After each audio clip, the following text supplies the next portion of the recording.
Title: The Last Train Home. The clock struck 11:45 p.m. as the last train pulled into platform 6 of the city's central station.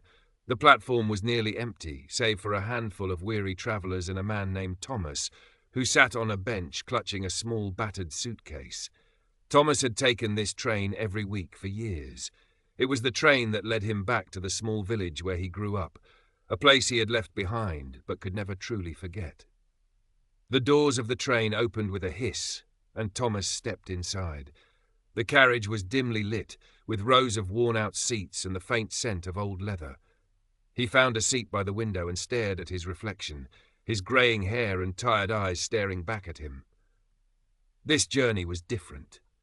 It wasn't just another trip to visit his mother, who still lived in the old house by the lake.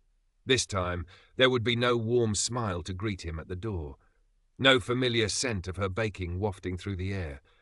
She had passed away a week ago, and Thomas was travelling back to pack up her belongings and say a final goodbye.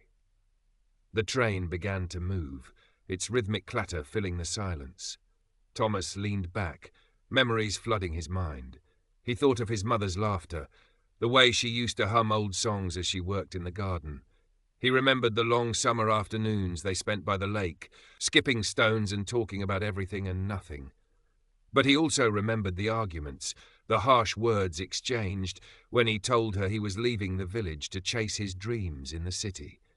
She had begged him to stay, but he had been too eager to leave, too sure that the world beyond the village held more for him. Over the years, they had patched things up, but there was always an unspoken distance between them, a distance Thomas regretted now more than ever. As the train passed through darkened fields and quiet towns, Thomas noticed an elderly woman sitting a few rows ahead. She was knitting, her hands moving with practiced ease. After a while, she looked up and caught his eye. "You look like you have a lot on your mind, dear," she said, her voice kind. Thomas hesitated, then nodded. "I'm going back to my childhood home. My mother passed away recently." The woman's expression softened. "Mothers have a way of staying with us, even when they're gone," she said. "I lost mine a long time ago, but I still hear her voice in my heart." Thomas offered a small smile, though his throat tightened with emotion. The train continued its journey, stopping briefly at small, deserted stations. Thomas closed his eyes, trying to hold back the tears that threatened to fall. He wished he had visited more often, called her more frequently, told her how much she meant to him. Suddenly, he felt a gentle hand on his shoulder. He opened his eyes to see the elderly woman standing beside him. "I know it's not my place," she said, "but I think your mother knew you loved her. Sometimes we say it best through our actions, not just words." Thomas nodded, grateful for her words, though he wasn't sure he believed them. The train began to slow as it approached the village station. Thomas gathered his suitcase and stood by the door, staring out at the familiar landscape. The platform was empty, the small station building dark and quiet. As he stepped off the train, the cool night air hit his face, carrying with it the faint scent of pine trees and lake water. He walked through the village, his footsteps echoing on the cobblestone streets. When he reached the old house, he paused at the gate, the memories pressing down on him like a weight. Inside, the house was just as he remembered it, simple, warm, and filled with traces of his mother's presence. A pair of her reading glasses lay on the table, a shawl draped over the back of a chair.